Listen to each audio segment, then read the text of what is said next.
Before that moment, life had already thrown me some curveballs.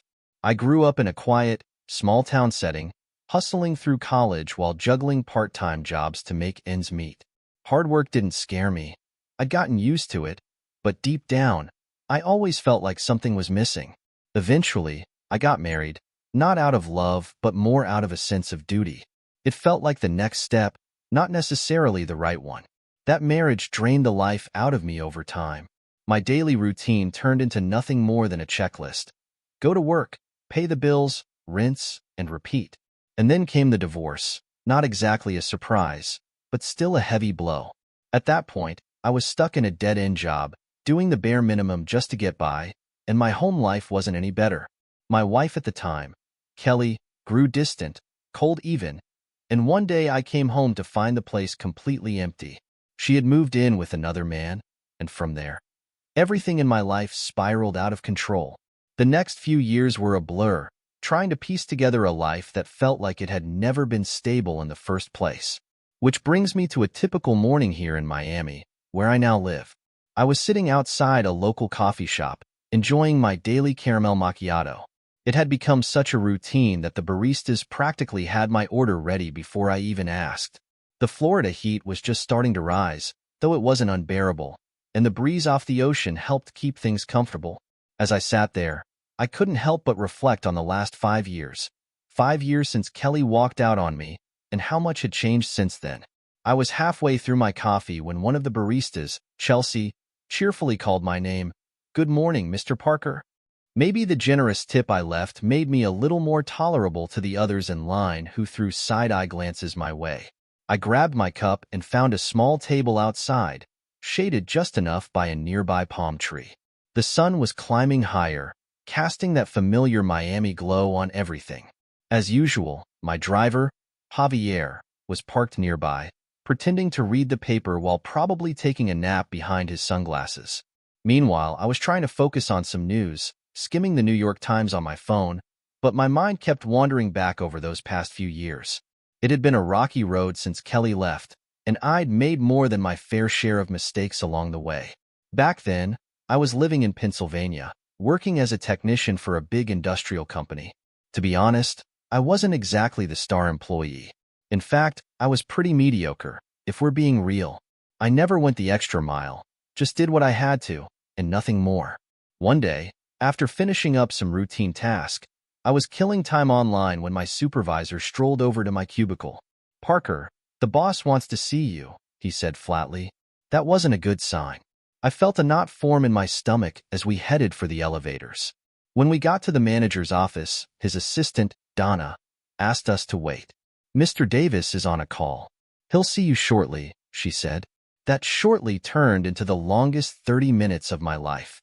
Finally, we were called in, and without even offering us a seat, the manager got right to the point. "James," he began, glancing at the paperwork on his desk, "you've been with us for, what, 15 years? I regret to inform you that we no longer need your services. You'll get a year's severance and any accrued vacation time in your final paycheck." And that was that. I'd been fired. Just like that. The rest of the day was a blur. What was I going to do now? I was too old to start over, but too young to give up. And worse, what was I going to tell Kelly? I packed up my desk in a fog, barely remembering the next few hours. I ended up at a bar, working through my third or fourth whiskey when the bartender gently suggested I'd had enough. Somehow, I managed to drive home, taking extra care not to get pulled over. No point in making things worse by getting a DUI, right? When I pulled into the driveway, I misjudged the distance and drove straight into the back wall of the garage. That should have been my first clue, but my dazed mind didn't fully register it. I staggered inside, only to find the house gutted. Every piece of furniture, every appliance gone. My first thought was that we'd been robbed, but then I noticed the pile of my stuff left in the middle of the living room. It reeked of something foul. I went upstairs, hoping maybe Kelly had left a clue, but the bedroom was just as empty. My clothes were dumped in a heap on the floor, and as I got closer, I realized they'd been soaked in urine. The stench hit me like a punch, and in my drunken state, I threw up right on top of the pile. I don't know how I made it back downstairs, but I passed out on the living room carpet. When I woke up, I had the mother of all hangovers, head pounding, mouth tasting like death. The house was eerily quiet, and Kelly's car was gone. I stumbled into the kitchen, hoping for some coffee, but the machine was gone too. That's when I noticed the note on the counter. I unfolded it with shaky hands. James, we've been married for almost 14 years, and in that time, you've turned out to be a disappointment. You're not a good husband, provider, or partner. You're selfish and only care about yourself. I've moved in with someone else and will be filing for divorce. Kelly. Well, that was that. I figured the rest of the day would go downhill from there. Kelly worked for a big law firm as a secretary, and I suspected she'd already cozied up to one of the attorneys. Thankfully, we didn't have any kids. I was fuming, so I looked for the house phone to call someone. But of course, those were gone too. I still had my company phone. Surprisingly, they hadn't asked for that back yet. As one final act of defiance, I called my bank and reported my wallet stolen. A friendly voice on the other end froze all my credit cards, checking, and savings accounts. My debit card was blocked too. When I hung up, I had a smirk on my face. Kelly was going to be livid when she found out she couldn't use any of our shared accounts anymore. I stuffed what little I could into my car, but it wasn't much. Kelly had taken all the luggage, and I couldn't even find a trash bag. She cleared everything out. I decided to head over to my favorite hangout spot, a bar owned by my best friend, Derek, the one guy I could trust completely. We'd known each other since we were kids, and he was the only person who had stuck by me through thick and thin. He'd been through his own divorce, so I figured he'd have some solid advice and maybe know a good lawyer. When I walked into the bar, Derek didn't waste any time. He poured me a double. "Looks like you had a rough night," he said, reading me like a book. I downed the whiskey in one gulp. Derek raised an eyebrow. I usually wasn't one to drink like that, but I told him everything, from getting fired to coming home to an empty house. By the time I finished, Derek had given me the name of his divorce attorney, offered me a spot to crash in the apartment above the bar, and even came up with a way to help me hide my severance check from Kelly. He agreed to deposit it with his bar's earnings and give me the cash little by little. It felt good to have someone in my corner. Time passed, and the divorce moved along. About a year later, I found myself living in a rundown one-bedroom apartment in a rough part of town. The divorce had wiped me out. Kelly had hired a ruthless lawyer. No surprise, given that she worked at the firm, and she made sure to take just about everything. The house, our investment account, checking, savings, you name it, she got it. She even tried for alimony, but since I was unemployed and broke, the judge took pity on me and waved that off. In the end, it wasn't as big a win for Kelly as she might have thought. The house was worth less than the mortgage. Our savings were drained, and most of the credit cards were maxed out. I realized she'd probably gone on a spending spree before she left. I wasn't exactly crying over the fact that she got stuck with all that debt. It took me a week to stop smiling about it. Eventually, though, I had to face reality. I needed a job, and the only thing I could find was working as a night shift janitor for the local school district. It wasn't glamorous, but it paid the bills. During the day, I either spent time online or hung out at Derek's bar, where I was becoming a regular fixture. Let's just say I was well on my way to becoming a professional drinker. One morning, after a rough night of drinking, I found a Powerball ticket in my jacket pocket. I didn't even remember buying it, but Derek's bar sold them, so I figured that's where it came from. I tossed it on my desk, thinking nothing of it. After showering and brewing some much-needed coffee, I glanced at the ticket again. Out of curiosity, I fired up my computer and checked the numbers. I couldn't believe it. I checked the numbers once, twice, and then a third time just to be sure. They matched perfectly. There was only one winner, and the jackpot was $250 million. I quickly signed the back of the ticket, my hands shaking, and called my lawyer. It was Sunday, so I left a message, but he called me back a few hours later. Apparently, he didn't have much going on either. I won, I told him flatly. We set up a meeting for the next day, and by Monday afternoon, we were deep in discussions about trusts, investments, tax strategies, and, most importantly, how to make sure Kelly didn't get a dime. It took about a month to set everything up and finalize the details, but when it was all said and done, I was ready to start fresh. Within 2 weeks, I was looking at properties in Honolulu. I had my eye on a luxury place up in the hills near Hawaii Kai, a beautiful suburb with stunning views. It took almost a year to get the house exactly how I wanted it, but now, I'm finally settled in and enjoying the good life. My favorite moment came when I got a call from my lawyer. Apparently, Kelly had caught wind of my lottery win and tried to reach out. My lawyer shut that down immediately.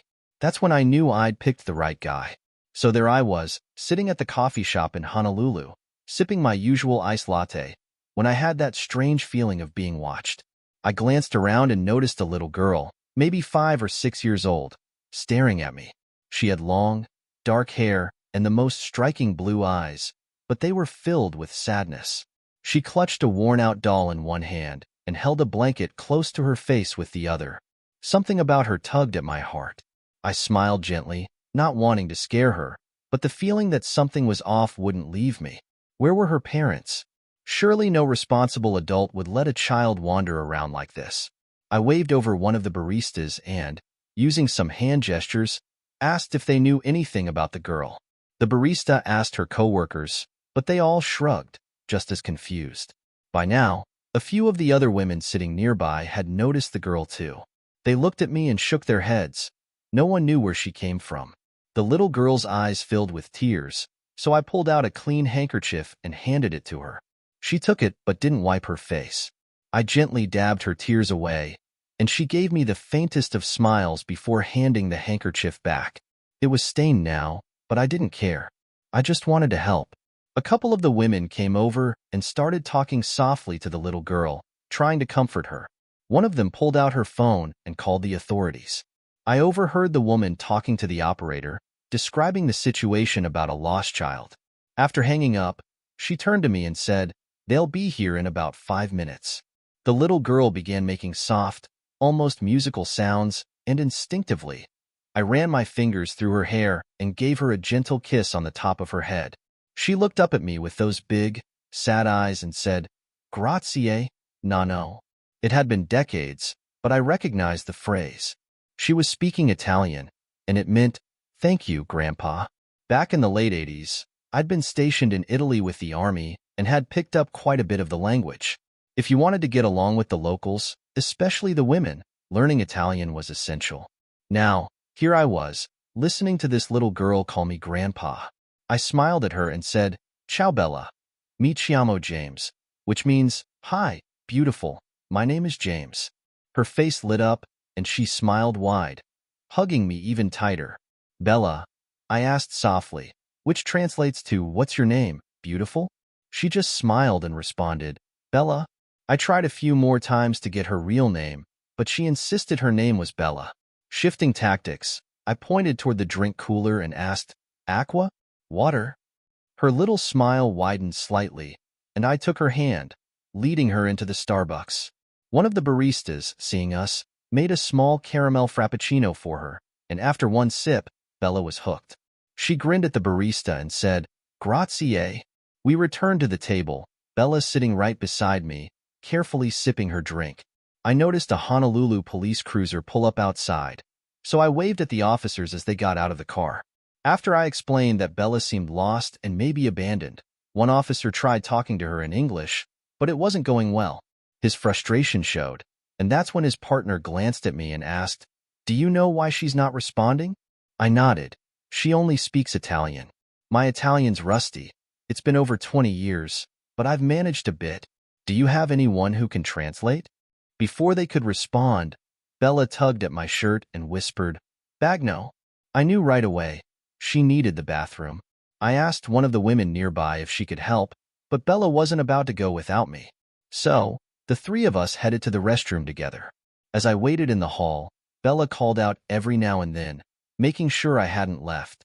Once we were done and back at the table, the officers informed me they hadn't found anyone nearby who spoke Italian.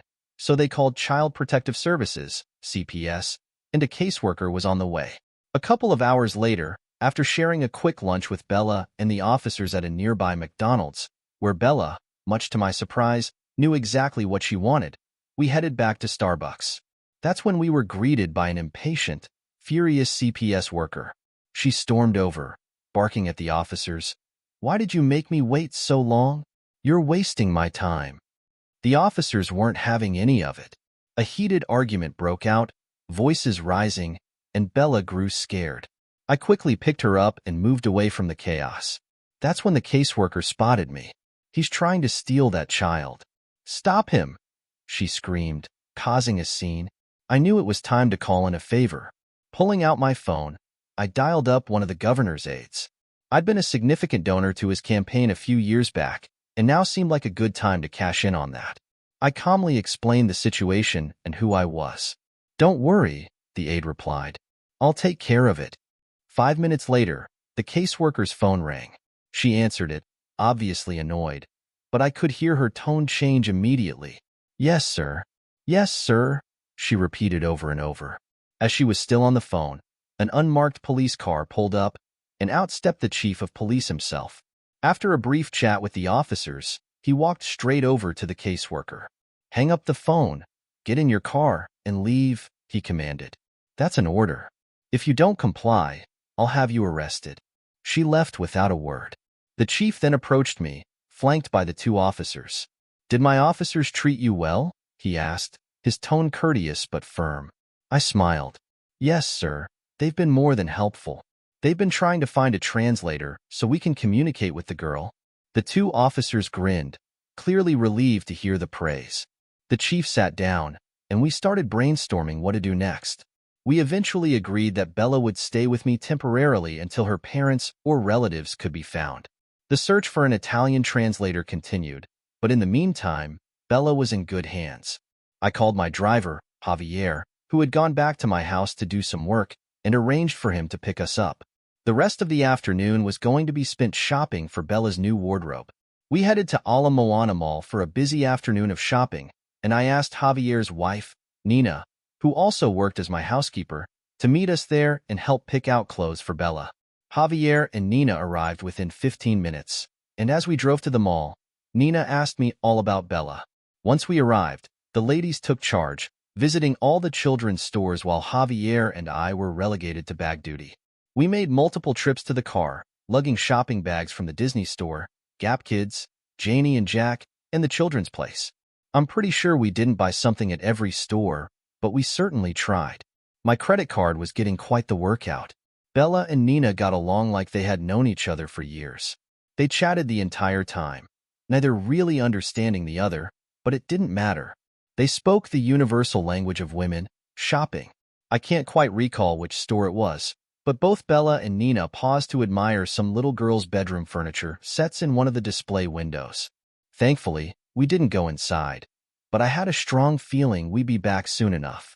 By the time we wrapped up our shopping spree, it was already too late to make dinner at home. Naturally, I was nominated to treat everyone. I suggested we go to a cozy spot I knew, Luigi's Trattoria, on the south side of Coral Street in downtown Honolulu. Given that it was an Italian restaurant, I figured maybe someone there would speak the language or could point me towards someone who did.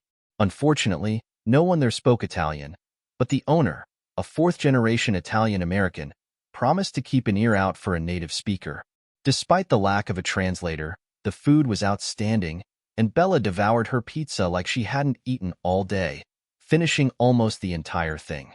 It was getting late by the time we left, and before we even made it onto the highway, both Bella and Nina were fast asleep in the back seat, worn out from the day's adventures.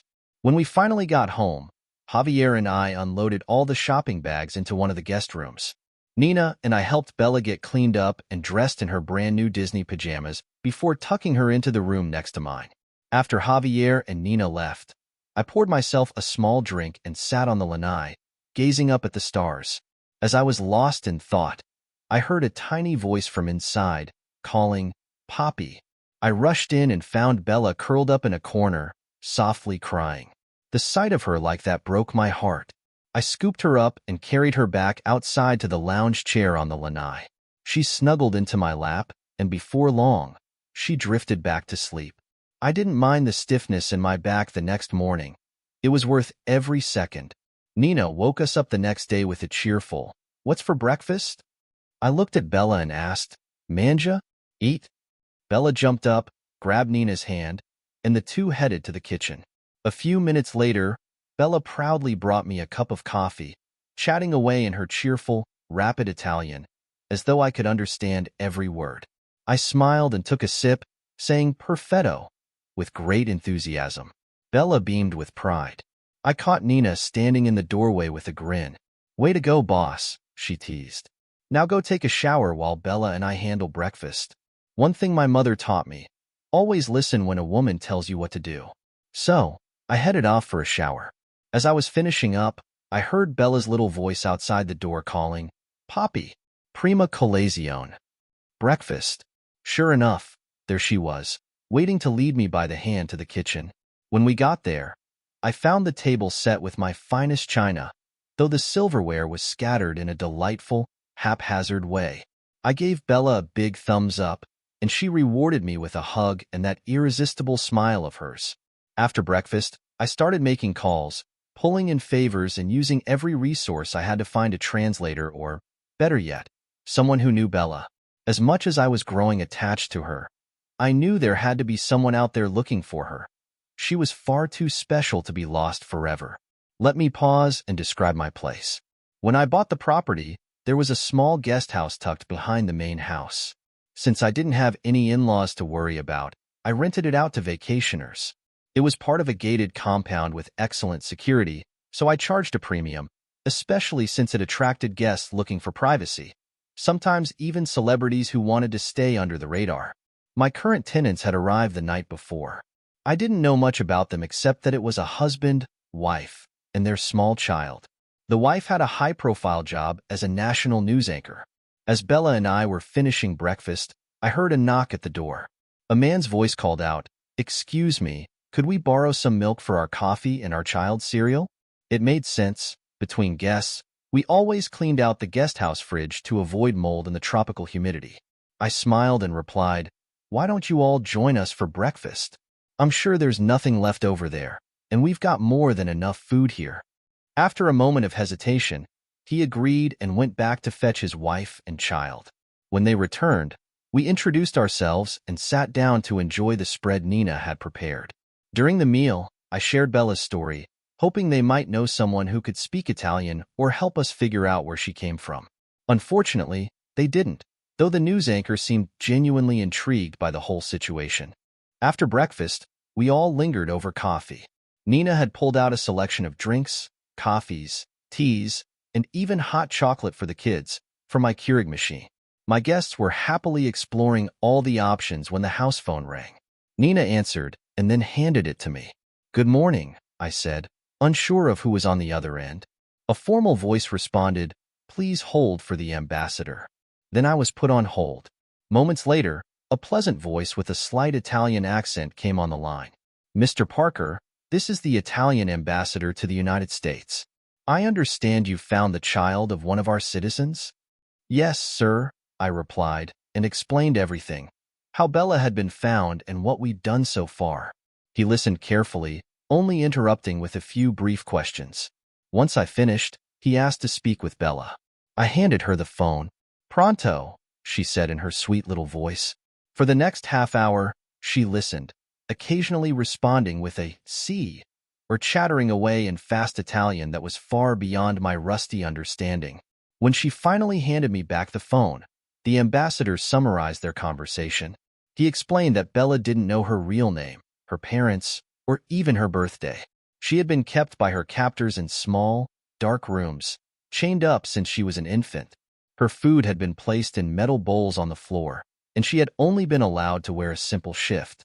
It was clear Bella's story was far more tragic than I had first realized. Bella had only ever been called the girl. That was the only name she knew. The ambassador informed me that a representative from the Italian consulate would be sent to further investigate her background. He also mentioned that after looking into my history, they were comfortable with Bella staying under my care until the situation was resolved. The representative would arrive in 3 days and stay with us during the investigation. Both Bella and I were agreeable to the arrangement. For the next hour, I found myself fielding questions from everyone at the table. As things began to wrap up, the chief of police showed up to check on us, so I filled him in on the morning's developments. Somewhere along the way, it was decided that Bella needed a proper bed, a real one, not just the temporary setup in the guest room.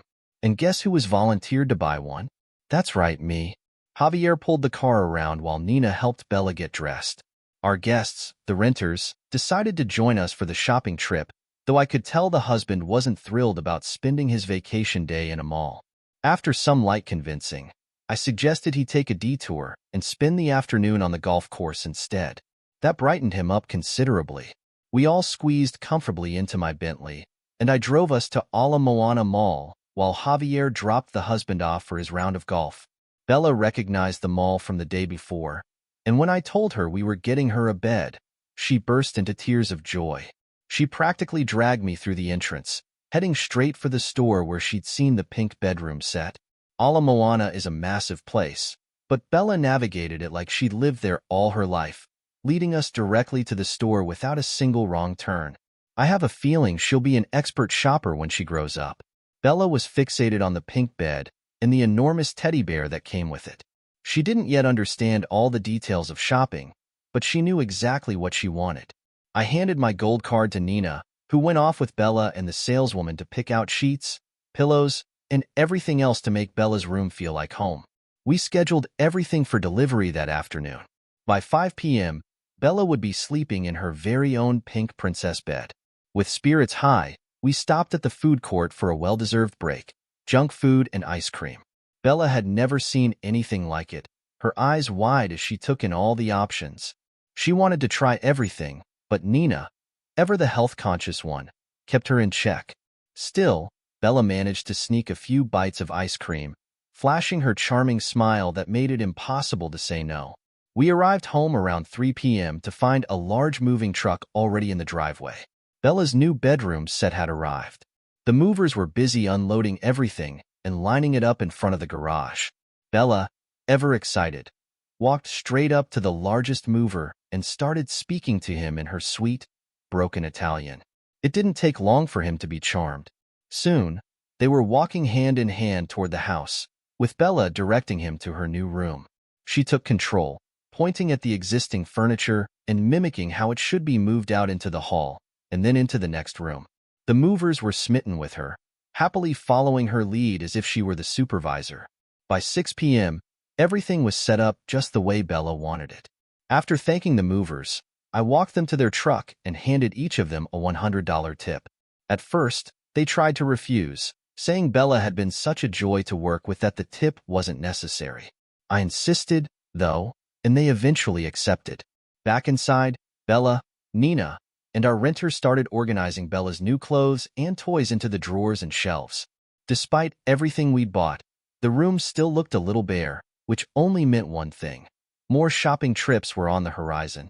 I sent Javier to pick up dinner and collect the golfer, while Bella proudly gave me a tour of her new room. The giant teddy bear sat in the center of her bed, holding her little doll in its paws. Bella walked over, pointed to the bear and said, "Poppy?" Then she pointed to the doll and said, "Bella." That small, simple gesture moved me in a way I hadn't expected. Tears welled up in my eyes. Without missing a beat, Bella reached into her dress pocket and pulled out the handkerchief I'd given her the day before. She walked over to me, pulled me down to her level, and gently wiped my tears away. That night, I made sure to wear pajamas, knowing there was a good chance I'd have a visitor. Sure enough, in the middle of the night, Bella appeared in my room. This time, though, she wasn't scared. She just wanted to cuddle. I lifted her into bed, and we drifted off to sleep. Later that week, I received an email from the Italian embassy with details about Bella's tutor. Her name was Gina Castillo, and her flight was due to land that afternoon. Javier and I waited in the airport's arrival lounge, scanning the crowd for Gina. When she finally appeared, I was caught off guard by her beauty. She had dark hair, olive skin, and striking brown eyes, standing about 5 feet 6 inches with a perfectly tailored business suit that only added to her elegant appearance. "Wow," I muttered under my breath, trying to hide my surprise. We exchanged greetings, and after introductions, Gina knelt down to speak to Bella in Italian. They chatted for a good 5 minutes, Bella listening intently and responding with smiles and laughter. When Gina stood up, Bella was holding her hand, and for a moment, I felt a small pang of jealousy. But Bella quickly pulled Gina over to me, grabbing my hand as well. We left the airport, Bella happily walking between us, holding both our hands. At the baggage claim, Gina pointed out 2 small suitcases. I noticed Gina didn't have much luggage and hoped she had more being shipped later. When we got home, Javier took her bags to one of the guest rooms while Bella eagerly led Gina on a grand tour, proudly showing off her new pink bedroom. The afternoon was lively, with Bella and Gina talking non-stop, even during dinner. At some point, they both disappeared into the back of the house, and about an hour later, they reappeared. Bella was dressed in her new pajamas, and Gina had changed into a long house robe, both looking fresh and relaxed. Bella kissed me goodnight and said something to Gina in Italian, which made her laugh. Turning to me, Gina teased, "Bella wants to know if you're still going to tuck her in tonight, or if you'll be tucking me in instead." I must have looked completely caught off guard because Bella said something else, and Gina laughed again. "Bella also wants to know if it's still okay to crawl into your bed if she gets scared, or if I'd be upset about it," Gina explained, clearly amused by the situation. I was momentarily stunned, struggling to find words, while Gina just smiled knowingly. After tucking Bella into her new princess bed, I went looking for Gina and found her sitting on the lanai, sipping a glass of wine. I poured myself a generous whiskey and joined her. "We need to talk," I said, sitting down beside her. Gina gave me a serious nod. "Absolutely," she replied. "I've learned a lot about Bella today." "I'm angry," I admitted, gripping my glass. She chuckled softly. "I was only teasing earlier." "You need to relax," she said. "First of all, Bella has never had any formal education or real bonding with a caregiver. She's essentially raised herself. Her language skills are about the same as a 4-year-old's. She's never been taught basic hygiene, nor has she ever experienced genuine affection." I nodded, processing the weight of what she was telling me. "Well, I figured she was about 5 or 6, so her language seemed pretty close," I said, trying to wrap my head around it. Gina shook her head, correcting me. "Based on my observations, she's closer to 10 or 11. Gina then went on to explain her background, her education in child development from prestigious schools in Rome and Switzerland. "Bella was a blank slate," she said, "and we had a rare opportunity to help her grow into a healthy, well-adjusted young woman. I was more determined than ever to give Bella the life she deserved." "Bella already sees this place as her home," Gina added. "You'll need to be mindful of how you refer to it around her." I was still processing Bella's actual age when Gina continued, "Next, I'll start teaching her English. As her language skills improve, I want you to begin reading to her at bedtime. It will help her learn, and it's important for establishing the kind of emotional connection she's never had." "I can do that," I said, feeling a surge of pride. "The next step," she continued, "is modeling affection between adults. Simple things. Hand-holding, hugs, even light kisses. Bella needs to see that kind of positive, healthy interaction." "It sounds like you're setting up quite a plan for us," I said, smiling. "How long will you be staying? And, if you don't mind me asking, is there a husband or boyfriend who'll mind you being away?" Gina smiled warmly. "No, I don't have anyone in my life right now. As for how long I'll stay, we'll take it one day at a time. And remember, if Bella gets lonely at night, she should feel comfortable joining you." "Not me, of course, Bella," she clarified, laughing. In the following weeks, Gina became an integral part of our lives. She and Bella were inseparable, like 2 halves of a whole. Wherever Bella was, Gina wasn't far behind, patiently teaching her English and blending it effortlessly with Italian. Bella began to respond more and more in English, and her progress was impressive. Gina was a natural teacher, and Bella was a quick learner. One day, a UPS driver delivered several large boxes full of school books that Gina had arranged for. She was eager to start homeschooling, and Bella dived into her lessons with enthusiasm. Gina set up a makeshift classroom in one of the spare rooms, and for at least 4 hours every morning, Bella was deep in her education.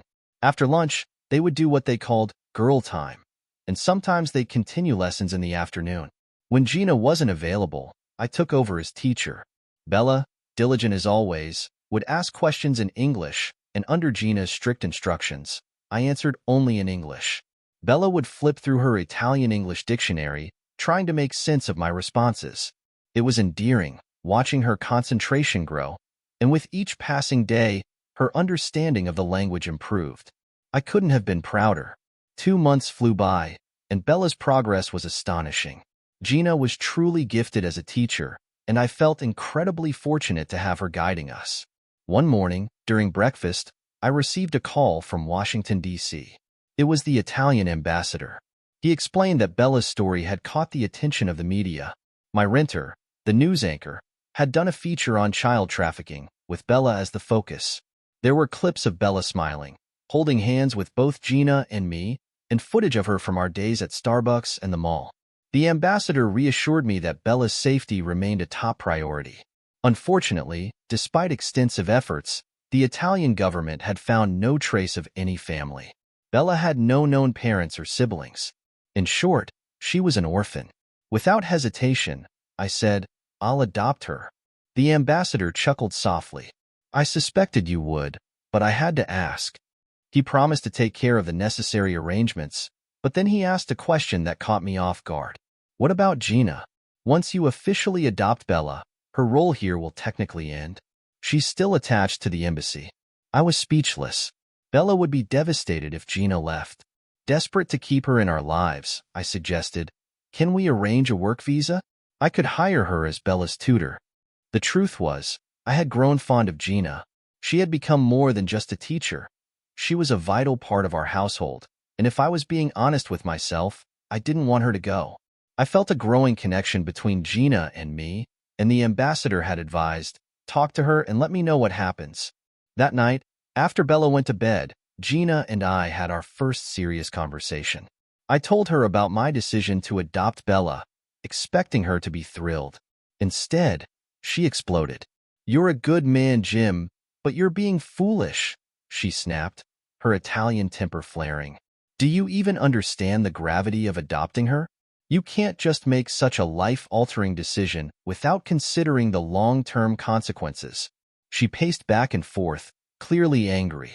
I stood there, stunned.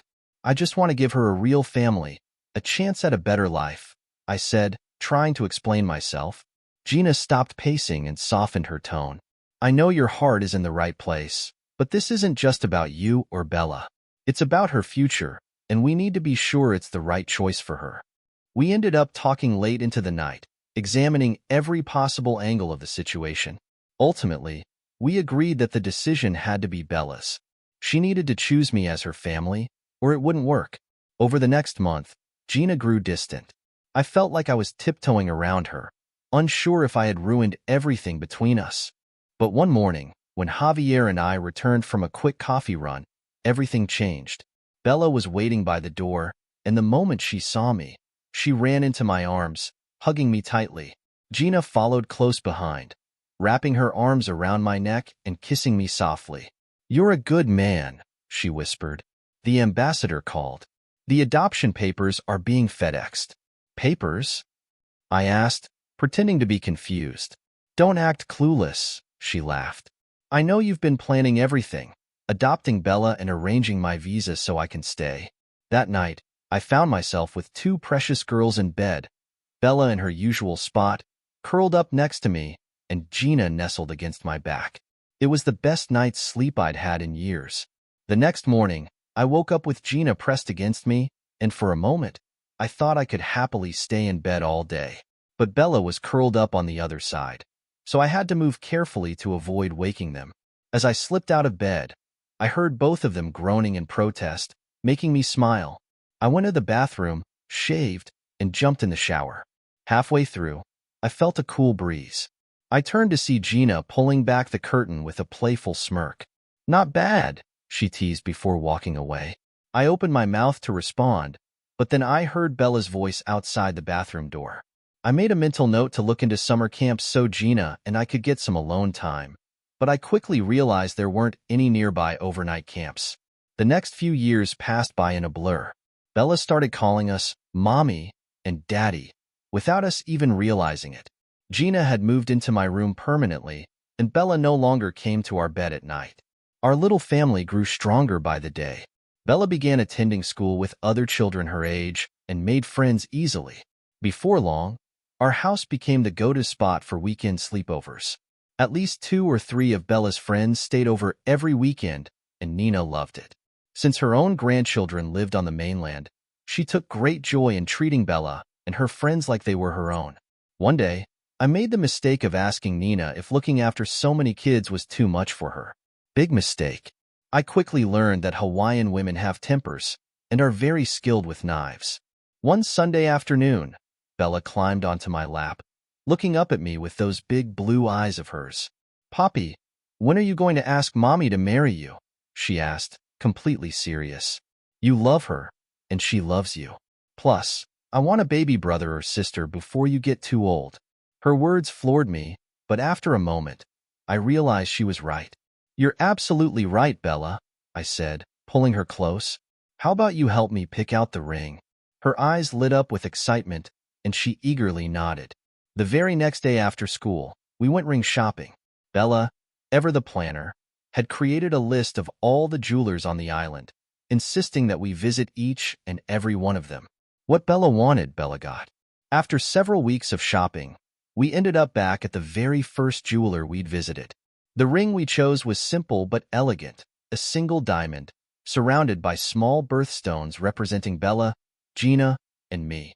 The jeweler even offered to add more stones if we had additional children, which made Bella's face light up. She approved, and I paid for the ring. With the ring settled, Bella immediately took charge of planning the proposal. "Poppy, you're the best dad, but you don't know how to handle women. I'll take care of the proposal," she said with full confidence. And plan she did. Bella and Nina worked out every detail, deciding to set the date on the anniversary of the day Bella first found me at the Starbucks, a day that held special meaning for both of us. On the evening of the proposal, Nina outdid herself with a stunning dinner. When dessert was served, Nina discreetly placed the ring box on Gina's plate. Gina stared at it, her eyes welling up with tears before she even opened it. Bella, being Bella, couldn't stand the silence. "Well, aren't you going to open it?" she asked, a mischievous grin on her face. Gina shook her head, still crying, and didn't move to touch the box. Bella glanced at me, clearly frustrated. "Well, ask her already," she demanded, her impatience obvious. So I did. "Gina, will you make me the happiest man alive and marry me?" It wasn't the most poetic proposal, but I was never one for grand speeches. Bella quickly chimed in, "Say yes, so you can start working on that brother or sister." Gina, her hands trembling, picked up the box and whispered through her tears, "Yes, yes, yes." The next 3 months were a whirlwind of wedding planning. Gina and Bella obsessed over every detail, transforming it into the event of the year. They chose a beautiful park in Waikiki for the ceremony and arranged for a Catholic priest to officiate. The reception was set at my country club, and the guest list quickly grew from 200 to over 400. Bella was the bridesmaid, and Javier was my best man. We invited close friends, Gina's colleagues from the Italian embassy, and her family from Italy, her sister, brother, and their families, along with a few distant cousins.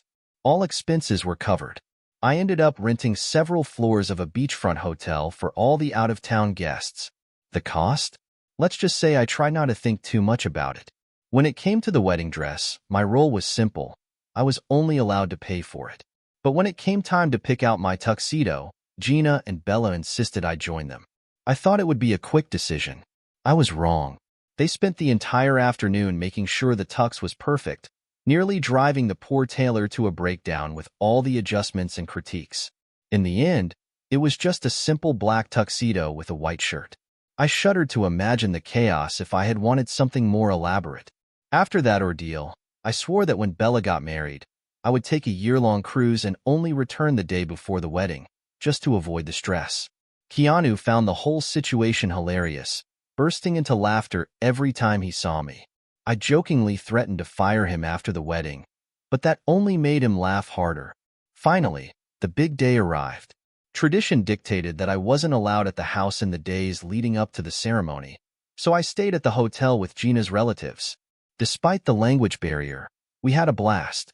My broken Italian, their broken English, and my credit card kept things fun and lively. Then the moment came.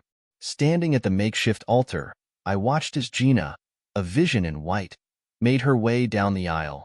She looked like a dream, and for a moment, everything else faded away. The rest of the day passed in a joyful blur. I remember saying, "I do," shaking hands, receiving endless congratulations, and most vividly, the wedding night. We decided it was time to try for a baby that night, though it took 5 months because of Gina being on the pill. Our honeymoon was a magical 3 weeks in Italy, where Gina showed me her homeland. Every evening felt special, and we made the most of our time together. Still, returning to Hawaii didn't feel too bad either. As soon as we got back, Bella was beyond excited to help with everything baby-related. She helped prepare the nursery, sent out baby shower invitations, and attended every OB/GYN appointment with Gina. However, when it came to the actual labor, Gina made it clear. Only I would be allowed in the delivery room.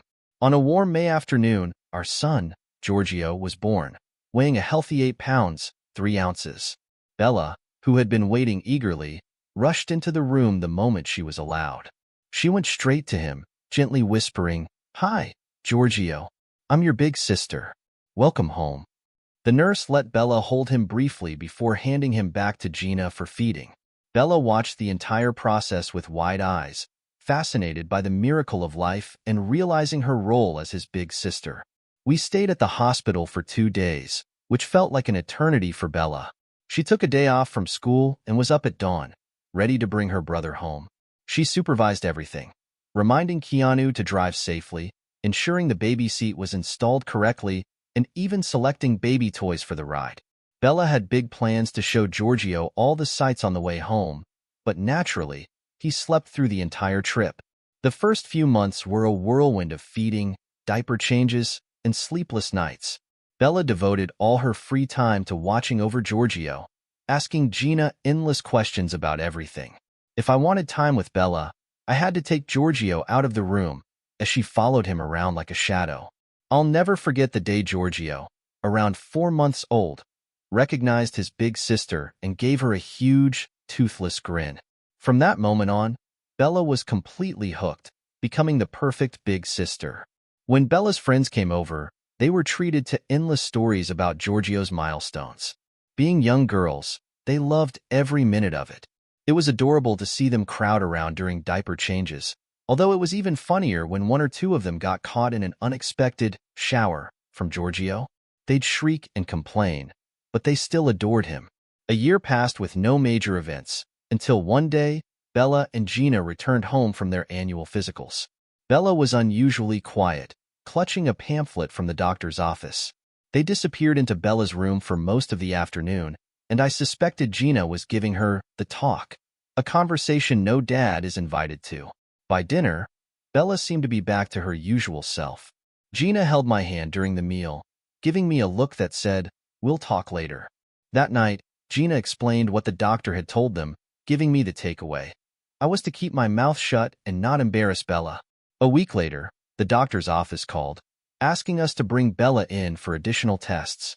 It didn't seem like a big deal at the time, but soon we found ourselves going through a series of hospital visits and lab appointments. Then came the diagnosis. Bella had leukemia. The news hit like a freight train. We sat down with the oncologist, who tried to reassure us with phrases like, "We caught it early," and "a bone marrow transplant with some chemotherapy should do the trick." Most importantly, he told us that Bella could still live a long and healthy life. I was worried about finding a bone marrow donor since Bella and I weren't biologically related, but her blood type was common, and finding a match wasn't an issue. Many of Bella's friends even volunteered to be tested, though they weren't needed in the end. It made Bella proud that so many people cared. When the time came for the transplant, Gina and I practically lived at the hospital. Bella received countless letters and cards from her classmates, and thankfully, the transplant was successful. However, the oncologist recommended chemotherapy as a precaution. As Bella's treatments progressed, she became weaker, and her hair began to fall out. In solidarity, Gina and I shaved our heads, too.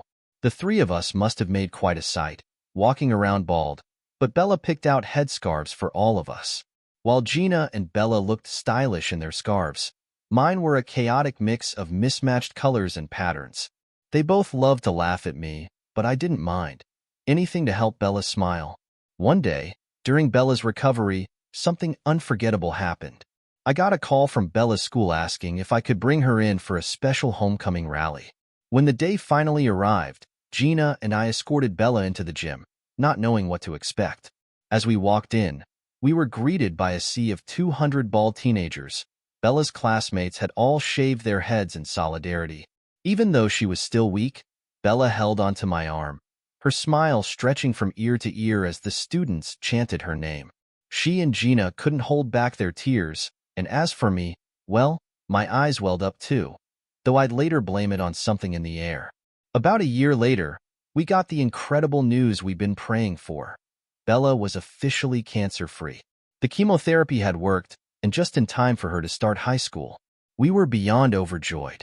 That night, I overheard Bella talking to her 3-year-old brother, Giorgio, softly telling him that she would always be there to help him grow up. That's when the tears hit me hard. I hadn't realized how much Bella had been thinking about life and death during her illness. After that, Bella and Giorgio became inseparable. Wherever one went, the other was sure to follow. Their bond deepened, and eventually, Gina and I decided it was time for Giorgio to experience preschool. We thought it would give him some independence and give him new stories to share with Bella. Their relationship only grew stronger, and the years seemed to fly by. Going through Bella's illness brought Gina and me even closer. Our relationship deepened into something like that of an old married couple, comfortable, supportive, and loving. We still shared our physical connection, but it was no longer about cuddling on the couch every night. It was about being there for each other through thick and thin. Bella's sophomore and junior years of high school flew by, and soon enough, we were having serious discussions about college. Bella didn't want to leave home, so she applied to Brigham Young University, Hawaii, which had a beautiful campus not far from the Polynesian Cultural Center. During the Christmas holidays, I noticed Bella wasn't quite herself. She wasn't her usual cheerful self, but I chalked it up to the stress of college applications and the pressure of the holiday season. However, shortly after the new year, we got a call from her school. Bella had collapsed and was rushed to the ER. The doctors ran a series of tests and decided to keep her overnight. The next morning, her oncologist came by and ordered even more tests. That evening, he sat us down and delivered the worst news of our lives. "The cancer is back," he said quietly. Gina collapsed into my arms, while Giorgio ran from the room, unable to process what was happening. I walked over to Bella's bed, forcing a smile. "We'll beat this again," I said softly. "There are new treatments, and you'll still graduate this spring." But the doctor gently placed a hand on my shoulder and shook his head. "No," he said, his voice calm but filled with sorrow. "She has about 4 months." There was nothing more they could do. Gina fell apart, collapsing again. But Bella held onto me from behind and whispered, "Just hold me, Poppy." We cried together, my little girl and I, as the weight of those words sank in. Bella didn't make it to the 4 months the doctors had predicted. About 3 months later, she passed away with Gina and me by her side, each of us holding one of her hands. Giorgio sat at the foot of the bed, gripping her favorite teddy bear with tears streaming down his face. The funeral was a somber affair, with most of Bella's senior class in attendance. One by one, they laid simple white flower lays on her coffin. I'll admit, I cried like a fool that day. My little girl was gone, and I felt a grief I hadn't known was possible. That night, I had my first dream of her, just as she was the day I first saw her at Starbucks, those beautiful blue eyes watching me, and the way she tugged at my heart then. I couldn't sleep after that. I grabbed a bottle from the bar and drank until I finally passed out. That became my routine for months. Every night, I drank myself into oblivion, hoping it would dull the pain. But one morning, as I reached for yet another bottle, I saw Nina watching me from the doorway. Her disapproving look said it all. "This helps me forget," I said quietly. "It numbs the pain, just for a little while." Nina shook her head and delivered a hard truth I wasn't ready to hear. "You've been drunk for 6 months, Jim. Gina wouldn't want this. And your wife and son? They've gone. They've left for Italy. They're not coming back until you get yourself together." Her words hit me like a punch. For a moment, I couldn't believe what she was saying. But when it sank in, I knew she was right. I had lost them too, Gina and Giorgio, and if I didn't change, I might lose them forever. I decided then and there that it was time to sober up. Still, that same night, I opened another bottle, telling myself I'd start tomorrow, or maybe the next day. But that Friday, I checked myself into a detox center. I knew I had to turn my life around. My plan was simple: get clean, fly to Italy, reclaim my family, and live the life Bella would have wanted for me.